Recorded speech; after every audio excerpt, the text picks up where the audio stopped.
أفوض أمري إلى الله إن الله بصير بالعباد. أعوذ بالله السميع العليم من الشيطان اللعين الرجيم. بسم الله الرحمن الرحيم. الحمد لله الذي علا في توحده ودنا في تفرده وجل في سلطانه وعظم في أركانه أحاط بكل شيء علما وهو في مقامه حميدا لم يزل محمودا لا يزال ومجيدا لا يزول مبدئا ومعيدا وكل أمر إليه يعود قدوس سبوح رب الملائكة والروح. بسم الله الرحمن الرحيم والصلاة والسلام على سید الانبیاء والمرسلین خاتم النبیین بالقاسم محمد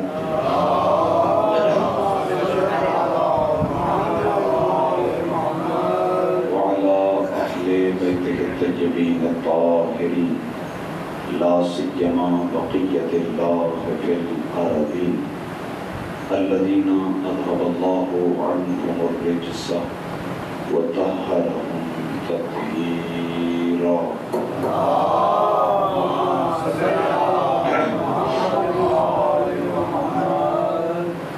واللعن الدائم على أعدائهم أجمعين.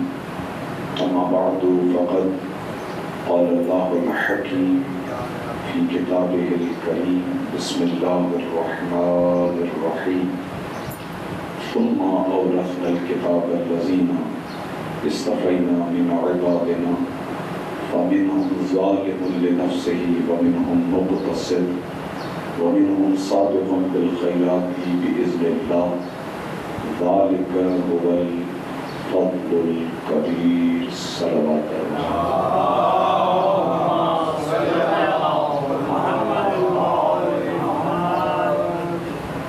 نظر گرامی قدر، شرع محرم الحرام کی آج نویں اور آخری نشست ہے. تسلسل کے ساتھ پروردگار عالم نے یہ توفیق عطا فرمائی کہ آپ کی خدمت میں ان ہستیوں کا ذکر کیا جائے کہ جو محبوب پروردگار ہیں، وہ ہستیاں کہ جن کے ذکر کا ذاکر خود خدا ہے اور خدا چاہتا ہے کہ ان ہستیوں کا ذکر کیا جائے. سرکار سید الشہداء کی قربانی کربلا ایک امر الہی ہے اور وعدہ پروردگار کی تکمیل جاری و ساری ہے. یہ تسلسل آخری وارث کتاب یعنی حضرت امام زمانہ عجل اللہ تعالی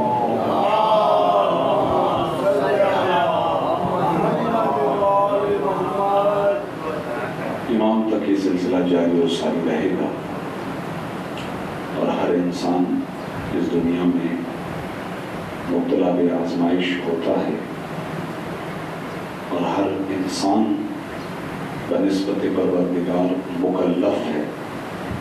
اس کی ذمہ داریاں خدا نے اسے آزمانے کے لیے اس دنیا میں بھیجا ہے. ہم پر پروردگار عالم کا الخصوص یہ احسان ہے کہ اس نے ہمیں ان ہستیوں کی محبت عطا فرمائی ہے، راہ حق اور مذہب حق سے جڑا رکھا ہے.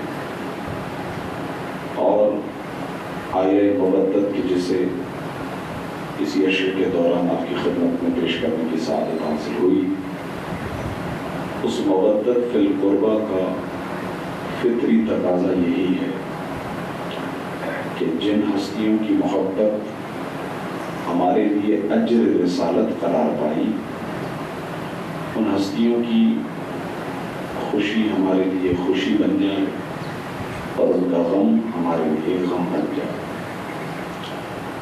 محرم اہل بیت کے لیے سب سے بڑی مصیبت ہے۔ ایک مقام پر ہمارے 8ویں مولا نے ہی ارشاد فرمایا کہ عاشور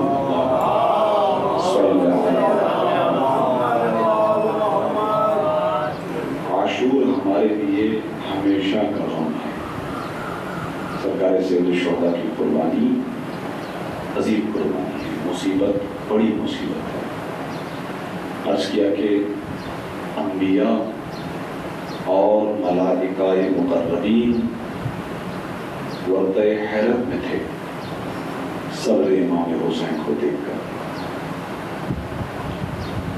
لہذا اسی کی یاد میں ہم ہر سال فرش رضا بچھاتے ہیں اور ذکر مظلوم کربلا منعقد کرتے ہیں، اس نیت کے ساتھ، اس ارادے کے ساتھ کہ سیدہ کی نظر لطف ہماری طرف متوجہ ہو جائے، امام زمانہ اپنی ایک نگاہ ہماری طرف بھی اٹھائیں۔ اس غرض میں اور اسی مقصد کے تحت مجالس اعضاء میں ان ہستیوں کے ذکر کے ساتھ ساتھ اس قرآن کا بھی ذکر ہوتا ہے کہ جس قرآن کی بقا کے لیے سرکار سید الشہداء نے نیزے کی نوک پر اس کی تلاوت فرمائی ہے۔ یہ قرآن کی حقانیت اور اہل بیت علیہ السلام کے صدق و صداقت کا کمال ہے۔ کل سے ظاہر عاشور ہے، عاشور کے اپنے تقاضے ہیں۔ بعض روایات میں ہے کہ ائمہ معصومین کل کے روز صرف گریہ فرماتے تھے، انہیں کسی مجلس، کسی ذاکر، کسی خطیب، کسی عالم کی ضرورت نہیں ہوتی تھی، وہ فقط تصویر کربلا کو اپنے سامنے لاتے تھے۔ عرض کروں کہ کل سے لے کر آج تک، بلکہ پہلی محرم سے لے کر آج تک کی جو مصیبتیں آپ کی خدمت میں بیان کی جاتی رہی مصائب میں، یہ ساری وہ مصیبتیں ہیں کہ جنہیں امام حسین نے ایک دن میں برداشت کیا، ساری مصیبت بڑی مصیبت ہے۔ اور وہ دن 10 محرم کا دن ہے، عاشور کا دن ہے، لہذا سب سے پہلے تو ہماری ذمہ داری یہ ہے کہ ہم امام حسین پر گریہ، عاشور گریے کا دن ہے، رونے کا دن ہے، ماتم کا دن ہے، عزا کا دن ہے۔ کہیں انسان جائے نہ جائے، کسی پروگرام میں شرکت کرے نہ کرے، کسی مجلس میں بیٹھے یا نہ بیٹھے، یہاں تک کہ کسی جلوس میں جائے نہ جائے، سلسلہ غم اپنے مقام پر ہے، جہاں بیٹھے گریہ کرے اور ہر جگہ کو فرش عزا تصور کرے، اور اس کے ساتھ ساتھ سادگی اپنائے۔ کل کے دن کی شرعی اعتبار سے حیثیت یہ ہے کہ اس دن فاقہ کیا جائے، ظہر اور عصر کی نماز تک اپنے آپ کو ہر کھانے پینے کی چیز سے دور رکھے، تاکہ اسے احساس ہو کہ حسین پر کیا گزری ہے، سرکار سید الشہداء اور ان کے بچے، ان کی شدت پیاس کیا تھی۔ یقیناً ہم درک نہیں کر سکتے، لیکن تھوڑا سا اپنے آپ کو اس تکلیف میں ڈال کر اس احساس کے قریب ہو سکتے ہیں، تاکہ گریے کی کیفیت پیدا ہو سکے اور مصائب کربلا کو سنیں، وہ تمام مصائب کے جو ایک دن میں بیان ہوئے ہیں، ایک دن میں آئے سرکار سید الشہداء اور خانوادہ امام۔ یہ عاشور کا حق ہے، سادگی کو اپنایا جائے، زمین پر بیٹھا جائے، ماتم کیا جائے، گریہ کیا جائے۔ اس کے بعد اہل بیت علیہ السلام کی نہیں ہوتی ہیں، مصیبتوں کا ایک نیا باب کھلتا.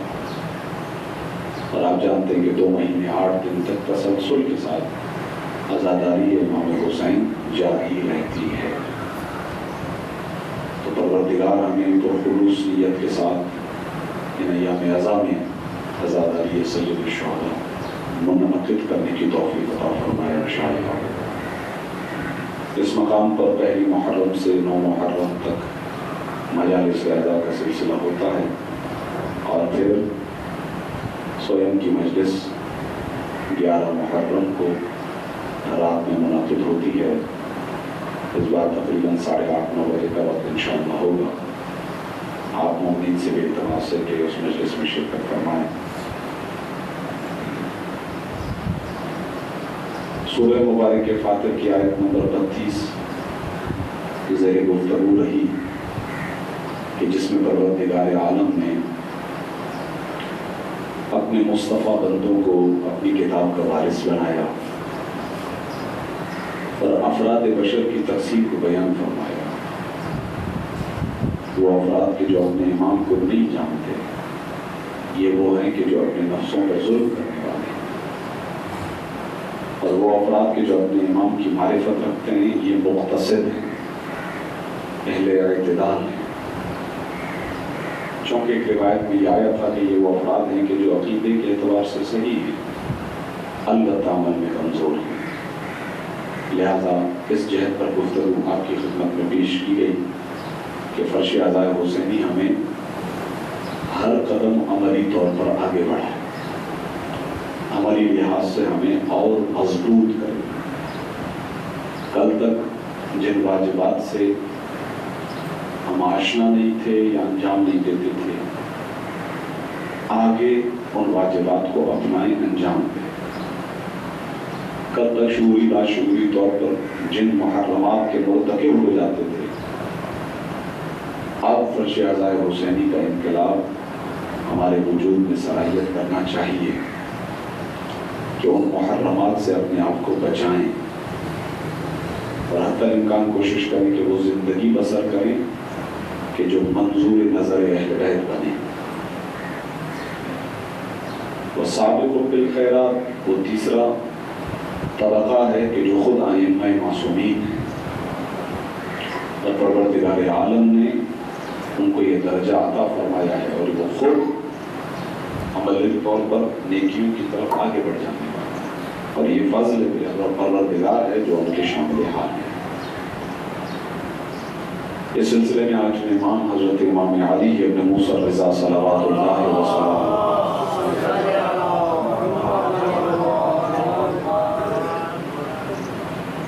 کا کلام آپ کی خدمت میں پیش کرنے کی سعادت حاصل ہو رہی تھی، جو آج انشاءاللہ مکمل ہوگا کہ امام نے 12 قرآنی آیات کے ذریعے سے اہل بیت کے اصطفاء، ان کا انتخاب اور ان کی افضلیت کو بیان فرمایا.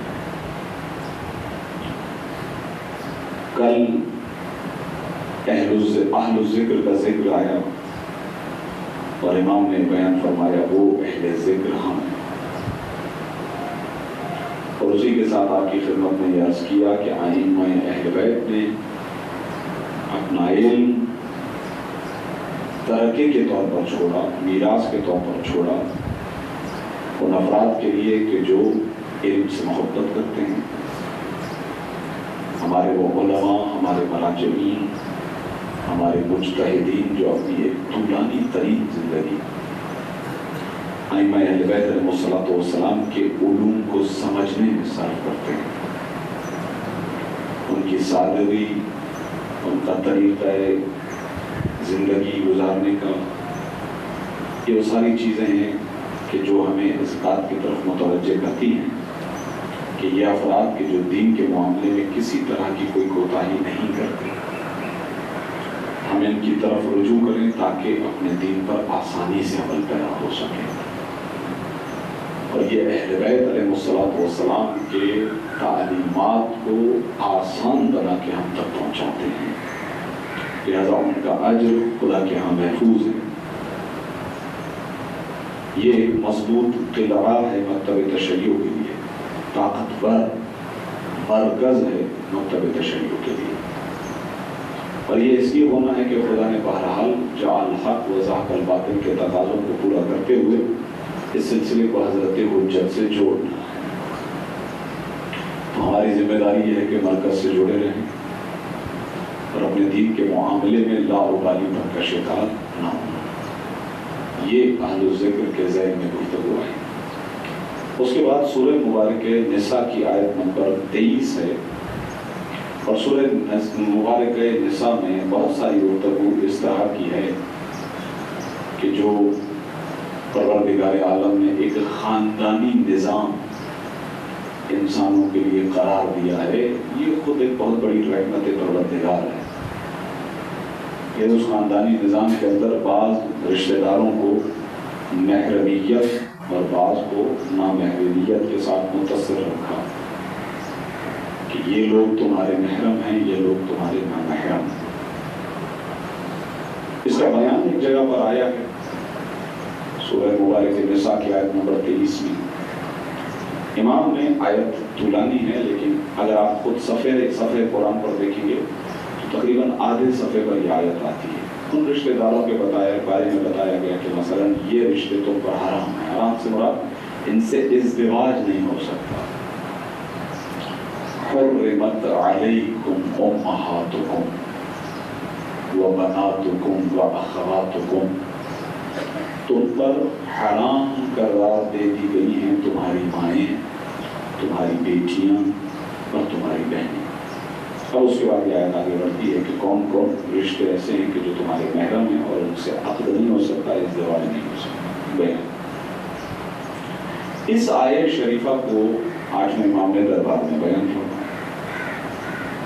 امام نے ارشاد فرمایا کہ پروردگار نے محرم اور نامحرم رشتوں کا تذکر دیتے ہوئے ارشاد فرمایا حرمت علیکم امہاتکم وبناتکم واخواتکم، تمہاری مائیں، تمہاری بیٹیاں، تمہاری بہنیں تم پر حرام قرار دی۔ یہ آیت پیش کرنے کے بعد امام نے ایک سوال کیا۔ امام نے پوچھا کہ اگر ابھی اس زمانے میں، یعنی 8ویں امام کے زمانے میں رسول اللہ آ جائیں اور رسول اللہ آنے کے بعد تم سے امام عباسی اور علماء سے پوچھ رہے ہیں مولا کہ تم سے اگر تمہاری بیٹیوں کے رشتے مانگے تم رشتہ دو گے یا نہیں دو گے؟ سب نے کہا یہ تو ہمارے لیے بڑے فخر کی بات، ہماری نسبت رسول سے جڑ جائے گی، رسول ہمارے داماد ہو جائیں گے، بالکل نہیں، اور اس کے ذریعے سے ہم عرب اور عجم پہ فخر بھی کریں گے کہ رسول سے ہماری رشتہ داری ہے۔ امام نے ارشاد فرمایا بس یہی فرق ہے امت میں اور آل میں، تم سے رسول رشتہ لے سکتے ہیں اس لیے کہ تم اور ہو، جبکہ ہماری بیٹی خود رسول کی بیٹی بنے گی، ہمال میں سے، لہذا ہماری بیٹی رسول کی بیٹی ہے، کیونکہ سلسلہ اسی طریقے سے ماں پھر ان کی ماں پھر ان کی ماں، یہ سلسلہ جتنا اوپر چلا جائے یہ محرم ہے، بیٹی پھر ان کی بیٹی پھر ان کی بیٹی، سلسلہ جتنا نیچے چلا جائے محرم۔ تو امام نے ارشاد فرمایا کہ ہم سے رسول مانگ ہی نہیں سکتے، اس لیے کیونکہ حرمت علیکم امہاتکم وبناتکم واخواتکم، اس جہت سے جو ہماری اولاد ہے وہ رسول کی اولاد ہے۔ تو بتاؤ یہ کہ تم رسول سے زیادہ قریب ہو یا ہم رسول سے زیادہ قریب ہیں، یہ فرق ہے۔ خاموش ہوئے اس آیت شریفہ کو امام نے جب پیش کیا ہم زیادہ قریب۔ یہی استدلال 7ویں امام نے بھی ہارون الرشید کے ساتھ کیا جب وہ مدینے آیا تھا اور رسول اللہ کی قبر کو سلام کیا اور اپنی رشتہ داری جتلانے کی کوشش کی کہ ہم زیادہ کلوز ہیں رسول اللہ سے۔ تو 7ویں امام نے اس نے جو سلام کیا تھا وہ یہ تھا یا ابن عم، اے میرے چچا کے بیٹے آپ پر میرا سلام، رسول اللہ کی قبر کی۔ امام نے ارشاد فرمایا السلام علیک یا جدہ، اے ہمارے جد آپ پر ہمارا سلام ہو، تم میں اور ہم میں فرق ہے۔ اس نے کہا کیسے فرق ہے، ہم بھی رشتہ دار ہیں آپ بھی رشتہ دار ہیں۔ امام نے یہی سوال کیا تھا، تمہارے پاس اگر بیٹی کا رشتہ رسول لے کر آئیں دینا پڑے گا، دو گے، اور مانگیں گے بھی، مانگ بھی سکتے ہیں رسول، لیکن ہم سے نہیں مانگ سکتے۔ اس لیے کیونکہ ہماری بیٹیاں رسول کی بیٹیاں ہیں.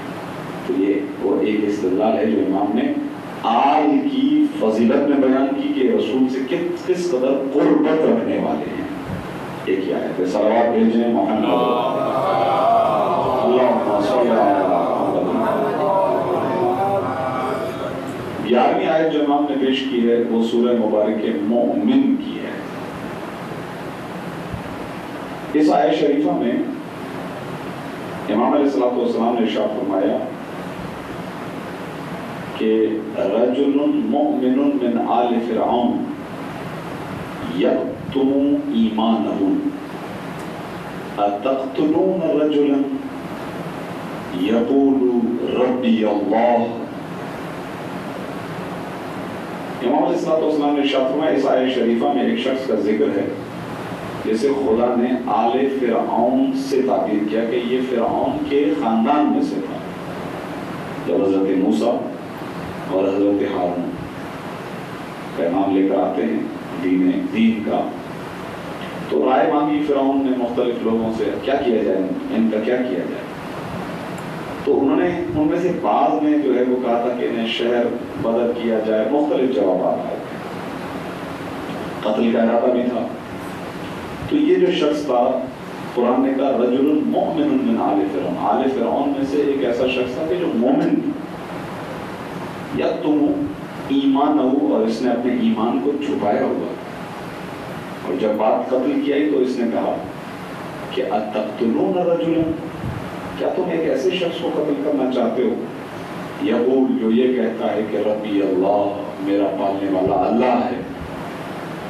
وقد جاءکم بالبینات من ربکم, جبکہ وہ آنے والا تمہاری طرف اپنے رب کی جانب سے بہترین اور واضح نشانیاں لے کر آیا ہے. ایسے شخص کو تم قتل کرنے والے.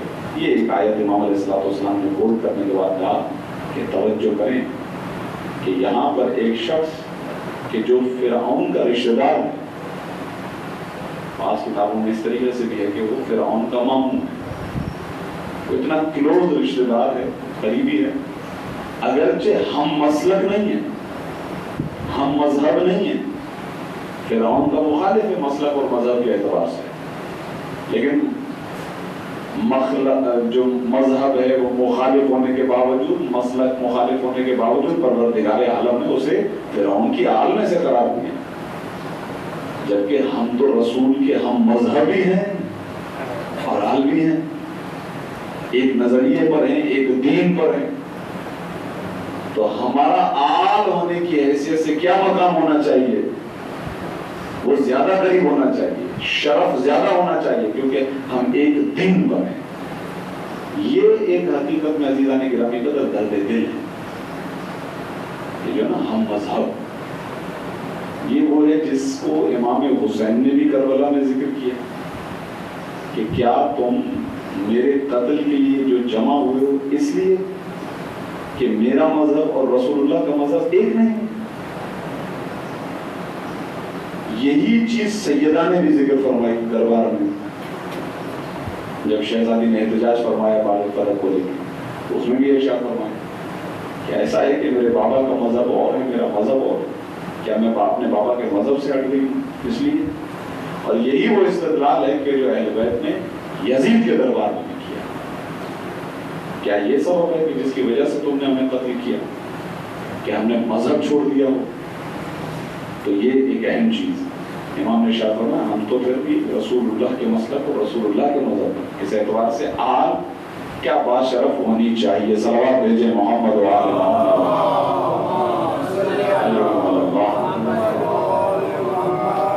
آخری آیت آپ کی خدمت میں ہدیہ کروں اور پھر ظاہر کہ تھوڑا سا مناسبت شب عاشور کی اور عاشور کے روز کی. امام نے ارشاد فرمایا, آخری آیت نشانی ارشاد فرمایا امام نے کہ ہمیں رسول اللہ نے امت کے ساتھ تو نماز کا حکم دیا, لیکن اس کے ساتھ ساتھ ہمارے لیے نماز کا الگ حکم دیا ہے. سورہ مبارک طہ کی آیت نمبر 32 ہے, وَأْمُرْ أَهْلَكَ بِالصَّلَاةِ وَاسْتَبِرْ عَلَيْهَا. اے حبیب آپ اپنے اہل کو نماز کا حکم دیجئے اور آپ خود بھی اس پہ پابند رہیے. امت کو جو حکم نماز ہے ہم اس کے اندر شامل ہیں کہ سب کو نماز کا حکم دیا, لیکن پھر اللہ نے کہا کہ نہیں, اپنے اہل بیت کو الگ سے حکم دیا. یعنی اس سلسلے میں ہمارا اہتمام خاص ہے. اور جب یہ آیت نازل ہوئی 8ویں امام فرماتے ہیں اس کے بعد رسول اللہ تسلسل کے ساتھ 9 مہینے تک علی و بطول سلام اللہ علیہما کے دروازے پر آتے تھے. درود بھیجیں محمد و آل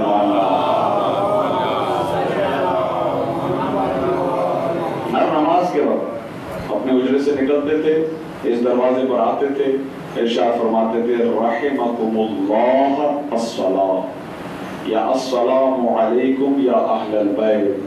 2-3 تعبیرات ہیں عبارتوں کے اندر. امام علیہ الصلوۃ والسلام نے جو تعبیر ارشاد فرمائی ہے وہ یہ ہے رحمکم اللہ الصلاۃ, اللہ تم پر رحمت نازل کرے. نماز یعنی نماز کا وقت ہو گیا اور نماز. تو ایک مؤذن ہے جو سب کو بلا رہا, لیکن ہمارے لیے رسول خود ہمارے دروازے پر آتے تھے.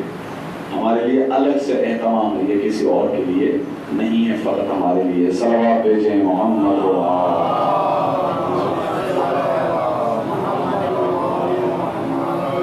اللہ نے گرامی خط قرآن خود قصیدہ اہل بیت. یہ 12 آیات تو یقیناً وہ آیات ہیں کہ جنہیں 8ویں امام نے استفاء اہل بیت کے سلسلے میں بیان کرنا ہے, جن سے افضلیت اہل بیت ثابت ہوتی ہے.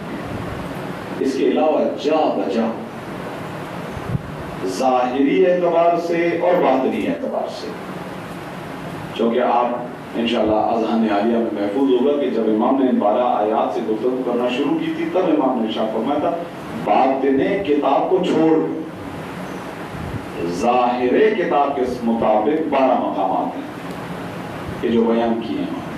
باطن قرآن وہ تو یقیناً جا بجا ذکر ہے ائمہ معصومین علیہ السلام کا. یہ سبب تھا کہ سرکار سید الشہداء نے جب شب عاشور سیدہ شہزادی جناب زینب کبریٰ سے مہر کلام تھے, گفتگو چل رہی, اچانک سے حضرت عباس تشریف لائے, فرمانے لگے کہ مولا حملہ ہو گیا ہے. یعنی ان اشقیاء کا ارادہ یہی تھا کہ 9 محرم جسے ہم تاسوعہ کہتے ہیں, 9 سے نسبت ہے اسے, اور 9 کا مطلب عربی میں ہوتا ہے 9. تاسوعہ یعنی 9ویں محرم, اسی پہ حملہ کرنا چاہتے تھے.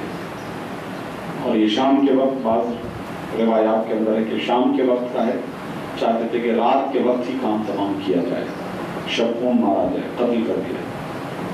اور اس مقام پر امام علیہ السلام نے حضرت عباس کو ہی یہ کہا کہ آپ ہی جائیے اور ان سے بات کیجیے اور ان سے پوچھئے کہ کیوں اس عمر میں تمہیں جلدی ہے اور تم چاہتے کیا ہو, اور پھر اگر وہ جنگ ہی کرنا چاہیں تو پھر ان سے مہلت بھی لو. آخر میں عرض کر رہا تھا کل آپ کی خدمت میں ذات گرامی حضرت ابوالفضل عباس کے بارے میں, کیا ان کا مقام اور مرتبہ, اور یہ مقام اور مرتبہ اس سبب ہے کہ اگر حضرت عباس کے علاوہ کوئی اور شخص ایسی طاقت رکھے تو وہ کبھی دشمن کے سامنے مہلت لینے نہیں جا سکتا. کیسی مہلت؟ لیکن حکم امام ہے مہلت لینے کے لیے بھی حضرت عباس کو بھیجے, آپ مہلت لے گئے, اور مہلت لی گئی کہ ہمیں 1 رات کی مہلت چاہیے. انی لأحب تلاوت القرآن, امام حسین نے فرمایا کہ میں قرآن سے بہت محبت کرتا ہوں.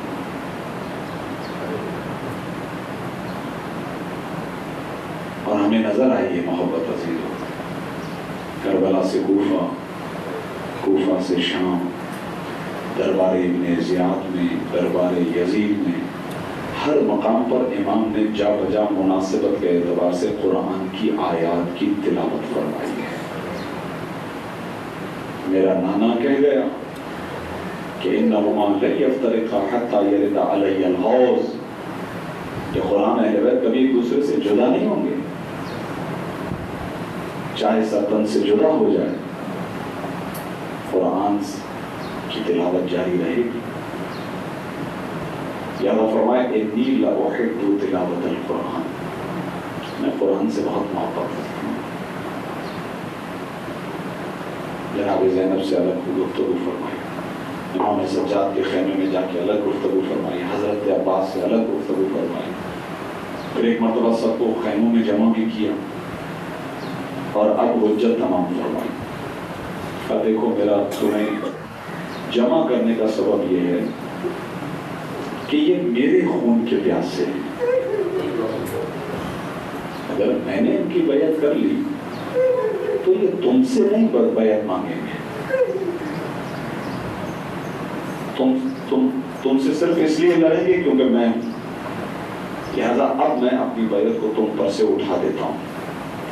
اس وقت تک جو تم نے میرا ساتھ دیا ہے اس کی جزا اللہ کے ہاں محفوظ ہے اور وہ جنت سے کم نہیں ہے. 3 دن کی پیاس اور بھوک کو برداشت کیا ہے،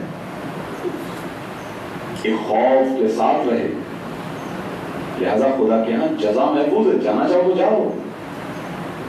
اب عزیزو وہ کسی ایسی وادی میں جا چکے تھے، ایسے سفینے کے سوار ہو چکے تھے کہ اب انہیں یہ بات امام علیہ السلام کی سمجھ نہیں آ رہی کوئی. کچھ دیر تک امام کے ان جملوں کے بعد خاموشی رہی.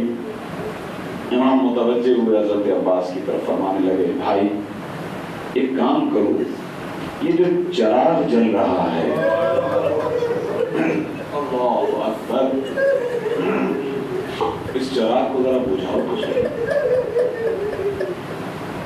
ہو سکتا ہے کوئی جانا چاہے لیکن مارے شرم و حیا کے نہ اٹھ پائے. ہمارا سلام ہو ہمارے مولا حسین کی غربت کس گہرائی میں. خدا کی قسم لے کر گئے اور فرمانے لگے کہ اس دیے کو بیٹا بجھا دو. بھائی دیا بجھ گیا، کچھ دیر تک دیا بجھا رہا اور اب امام نے فرمایا بھائی اسے دوبارہ روشن کرو. اب جو روشن کیا خدا کی قسم کوئی اپنی جگہ سے ہلا تھا نہیں. سب امام حسین کے چہرے کو دیکھے جا رہے ہیں اور رو رہے جا رہے ہیں. حضرت زین، زہیر، حضرت مسلم بن موسیٰ، حضرت حبیب، ان کے مشترکہ کلمات ہیں. مولا آپ یہ کیسی باتیں کر رہے ہیں، آپ کے بعد زندہ رہیں. اللہ اکبر. یعنی معرفت کے اس باپ نے سرکار سید الشہداء نے لے کر چلے گئے کہ اب زندگی بے معنی ہو گئی، گویا موت گھبرا رہی ہے اب ان سے. آپ کے بعد زندہ رہیں. ایک مرتبہ نہیں 1000 مرتبہ اس طرح سے مارے جائیں، دوبارہ اٹھ کے آپ کے قدموں میں آئیں گے. ہم نہیں کیا سکتے. ایک ایک کے جوابات سننے کے بعد اب امام رونے لگے اور ارشاد فرمایا خدا کی قسم جیسے ساتھی مجھے ملے ہیں، نہ میرے بابا کو ملے نہ میرے بھائی کو ملے، جیسے ساتھی ملے. خدا تم پر رحمت نازل کرے. اب سنو تمہارے درجات کیا ہیں. اور اب بیان درجات شروع ہوا. درجات کا بیان مکمل ہوا. جنت میں تمہارا یہ مقام ہے، جنت میں تمہارا یہ مقام ہے. سب کو اس کا درجہ دکھلایا اور کہا کہ جاؤ آج کی رات خدا کی بارگاہ میں راز و نیاز کی بات ہے، خدا سے باتیں کرنے کی رات ہے، خدا کے محضر میں اپنے آپ کو پیش کرنے کی رات. سب چلے. رات کی کسی پہر امام علیہ السلام بار بار امام اپنے خیمے سے نکلتے تھے، بیویوں کے خیموں کی طرف جاتے تھے. بعض بیویوں کے خیموں میں بیٹھتے تھے، بعض بچوں کے ساتھ بیٹھتے تھے. ساری رات امام حسین کسی طرح گزری. یعنی میں عرض کروں کہ عاشور کے دن میرا مولا جاگا ہوا بھی ہے ساری رات.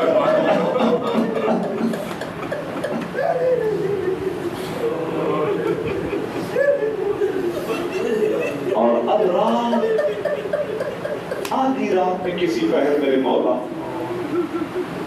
ایک مرتبہ خاموشی ہے، کوئی کچھ سجائی نہیں دیتا. امام آہستہ آہستہ مقتل کی طرف آگے بڑھ رہے ہیں، وہ جہاں میدان سجنا ہے کل جنگ کا. اس مقام پر امام علیہ السلام آہستہ آہستہ آگے بڑھے.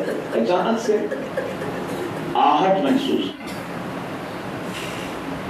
پیچھے جو دیکھا تو امام کے ایک چاہنے والے جناب ہلال ابن نافع. امام نے کہا کون؟ کہا مولا میں ہوں. ہلال میں نے خیمے میں بھیجا تھا واپس.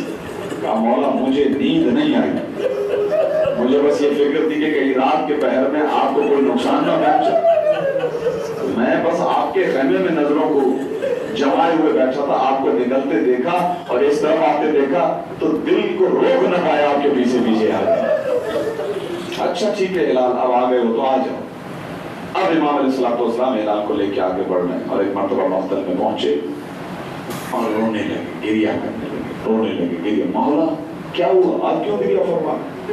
کہا ہلال یہ وہ جگہ ہے جہاں میرا علی اکبر گرے. مختل میں جاتے رہتے ہیں، مختل میں جاتے ہیں، یہاں میرا قاسم پامال ہوگا، یہاں میرے علی اصغر کو تیر لگے گا، یہاں میرے بھانجے اون و محمد مارے جائیں گے. ارے یہ کا مقام بتا رہے تھے. راوی کہتا ہے ایک مرتبہ امام علیہ السلام ایک جگہ سے بڑی تیزی سے گزر رہے.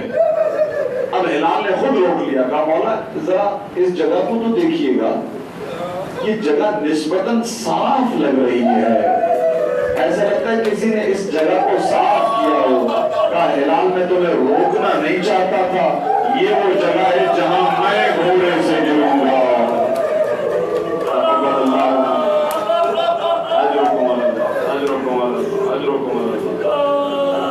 ہلال یہ وہ جگہ ہے جہاں میں گھوڑے سے گروں گا.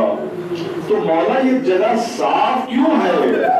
یہ جملے سننے تھے. اب مولا رونے لگے. ارشاد فرمایا میری ماں فاطمہ زہرا رات کے اس پہر مقتل میں موجود ہیں جہاں میں گرنے والا ہوں، اس جگہ کو صاف کر رہی ہیں. میرے بیٹے کو کوئی پتھر نہ لگے، کوئی کنکر نہ لگے، کوئی جاری نہ لگے. میں کہوں گا سیدہ آپ کی خدمت میں ہاتھوں کو جوڑ کر عرض کروں، آپ کا بیٹا زمین تک پہنچے تو پتھر نہ لگے. نہ جانے خدا جانے کتنی دیر تک آپ کا بیٹا تیروں پر معلق رہے گا.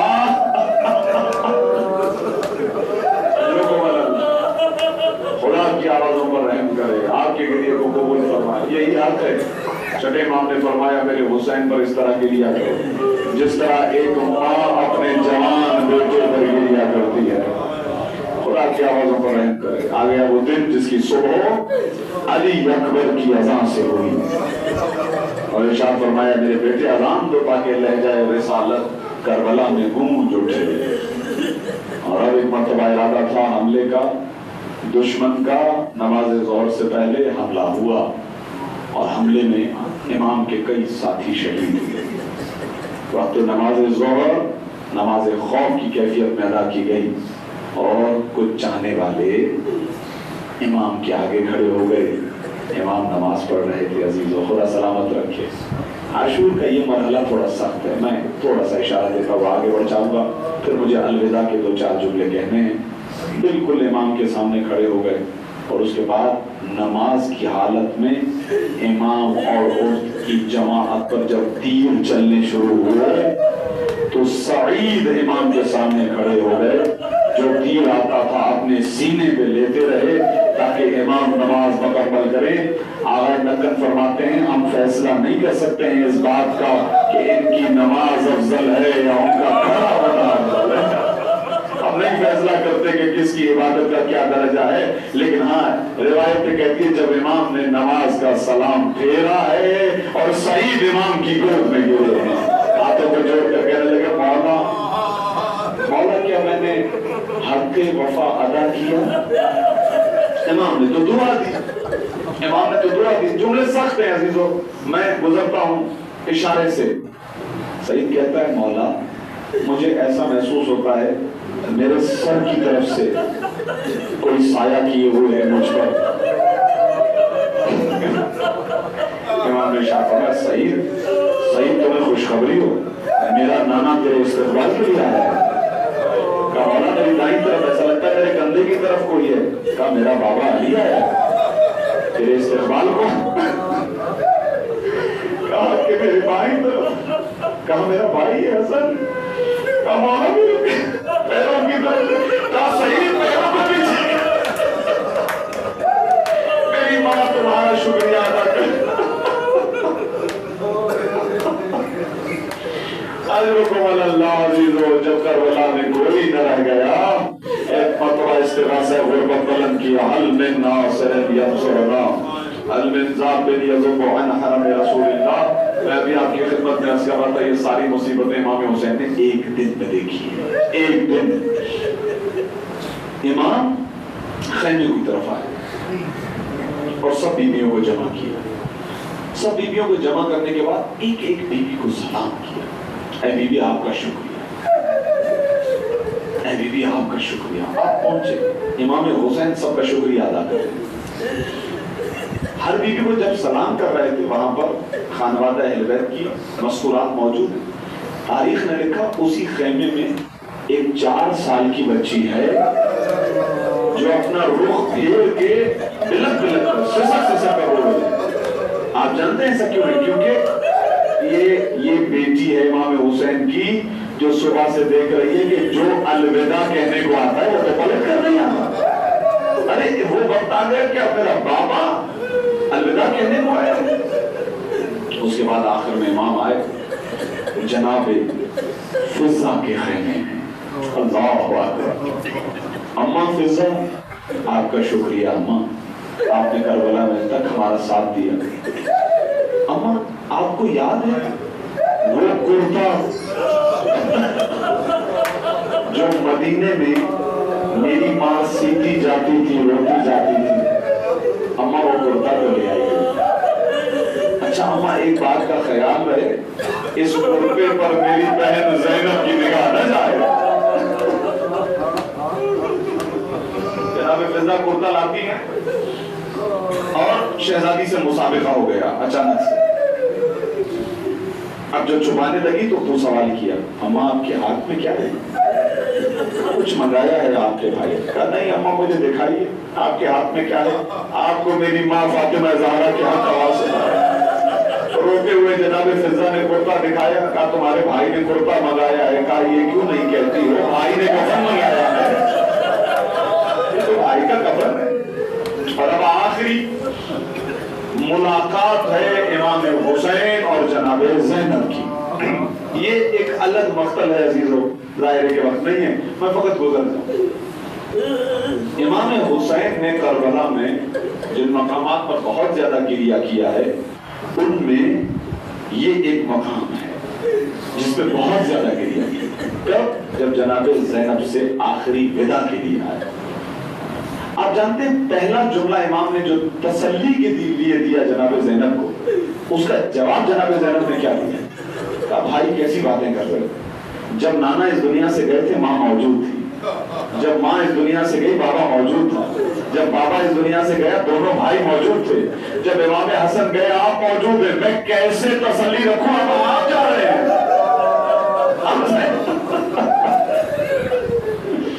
اس کے بعد ید امامت شہزادی کے سینے پر رکھا امام نے۔ سب اسی لیے کہا جاتا ہے شہزادی زینب کربلا سے پہلے شہزادی زینب اور کربلا کے بعد شہزادی زینب اور شریکت الحسین عالمہ غیر معلمہ، خدا کی قسم کمال ہے۔ بس ایک مرتبہ شہزادی نے کہا ٹھیک ہے بھائی رخصت، 2 قدم امام آگے بڑھے، ایک جملہ ہے اور یہ بہن ہے جو بھائی کے لیے کہہ سکتی ہے۔ کہا بھیا کوئی طریقہ ہے کہ آپ بچ جائیں؟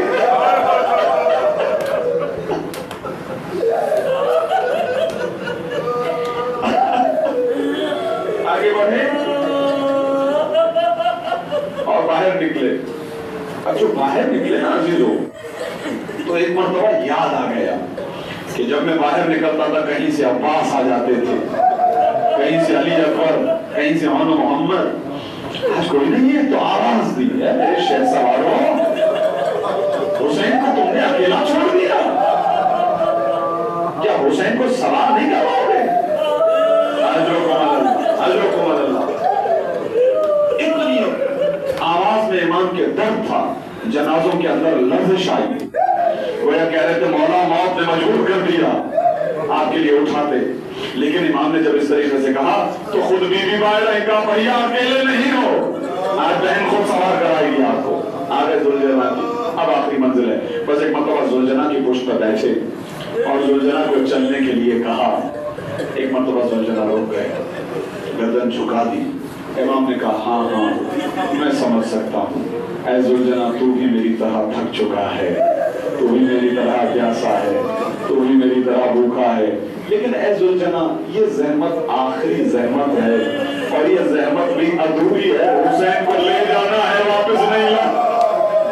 جانور ہے لیکن یہ جانور امام کی معرفت رکھتے ہیں۔ عزیزو ایک مرتبہ گردن جھکا دی، آنکھوں سے آنسو بہنے لگے۔ اب جو امام نے دیکھا تو ذوالجنا کی سونوں سے سکینہ لپٹ کر کہہ رہی تھی اے ذوالجنا میرے بابا کو نہ لے جانا، میں دیکھ رہی تھی صبح سے جو مقتل میں جاتا ہے واپس نہیں آتا، ذوالجنا میرے بابا کو نہ لے جا۔ عزیزو یہ جملے سن رہے تھے، میرے مولا ایک مرتبہ پشت رہوار سے زمین کربلا پر آئے، سکینہ کو پیار کیا۔ ایک مرتبہ شہزادی نے کہا بابا بابا آپ چلے جائیں گے، اس کے بعد نہیں معلوم ملاقات ہو یا نہ ہو، میری آخری خواہش قبول کر دیجئے بابا۔ بابا ذرا زمین کربلا پہ لیٹ جائیے گا، آپ کی بیٹی آخری مرتبہ آپ کے سینے پہ سونا چاہتی ہے۔ ایک مرتبہ امام لیتے، سکینہ سینے پہ آئی، یہ آخری مرتبہ ہے کہ بچی کو سینہ نصیب ہو رہا تھا۔ ایک مرتبہ بچی تھکی ہوئی، آنکھ لگ گئی، گھبرا کر اٹھی، کہنے لگی بابا اب آپ چلے جائیے، بابا اب آپ چلے جائیے، میری بچی ابھی تو تم مجھے روک رہی تھی۔ کہا بابا وہ اور بات تھی، لیکن جیسے میری آنکھ لگی میری دادی فاطمہ زہرا میرے خواب میں آ کر مجھے کہنے لگی، فرمانے لگی سکینہ میرا حسین بڑا پیاسا ہے، میں اپنے بیٹے کا انتظار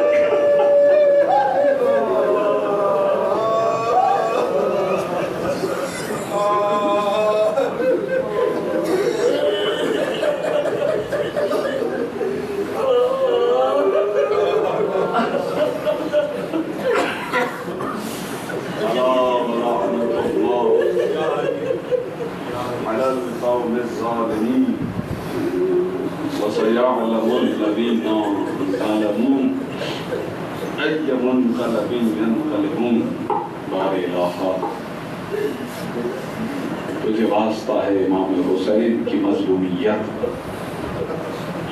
ان آنسوؤں کے ساتھ تیری بارگاہ میں دست پہ دعا، ہمارے اس اعزائی سلسلے کو اپنی بارگاہ میں قبول فرما۔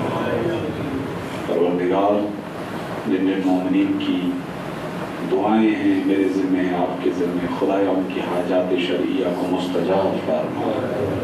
اس عزاداری کو لے کر دنیا میں جہاں جہاں عزاداری سید الشہداء منعقد ہوگی، عزاداروں کی عزاخانوں کی حفاظت فرما، ظالموں کو نیست و نابود فرما، حق محمد و آل محمد۔ پروردگار اس فرش عزائے حسینی پر جو بھیک لیتے رہے اور جو تیری طرف سے عطا ہوتی رہی، ہمیں اس پہ عمل کرنے کی توفیق عطا فرما، اس محبت میں اس مودت میں اور اضافہ فرما، ان کی اسی ولایت کے نور سے ہماری قبر کو روشن فرما، بروز محشر ہمیں ان کی شفاعت نصیب فرما۔ پروردگار حق محمد و آل محمد، منتظمین بانیان ان کا یہ فرش عزا بچھانا پروردگار اپنی بارگاہ میں قبول فرما۔ اس خانوادے کے وہ تمام مرحومین جو اس عزا خانے کی خدمت کر کے دنیا سے گئے، پروردگار سب کی خدمات کو قبول فرما۔ اس خانوادے پر اپنی خصوصی رحمتوں برکتوں کو نازل فرما۔ تمام وہ مومنین جو مسلسل ان مجالس سے عزا کی زینت بنے رہے، شریک غم ہوتے رہے، ان کا آنا اپنی بارگاہ میں قبول فرما۔ پروردگار حلال مشکل کے حق کا واسطہ ہر مومن کی مشکل کشائی فرما۔ دنیا میں جہاں جہاں ظلم ہے ظالموں کا خاتمہ فرما، مظلوموں کی حمایت و نصرت فرما۔ اپنے اس وعدے کی تکمیل کے لیے اپنی آخری حجت حضرت امام زمانہ کے ظہور میں تعجیل فرما، ہمیں مولا کے اعوان اور انصار خاص میں شمار فرما۔ ربنا تقبل منا انك انت السميع العليم وتب علينا انك انت التواب الرحيم۔ عبادتوں کی قبولیت کے لیے بلند تر صلوات دے۔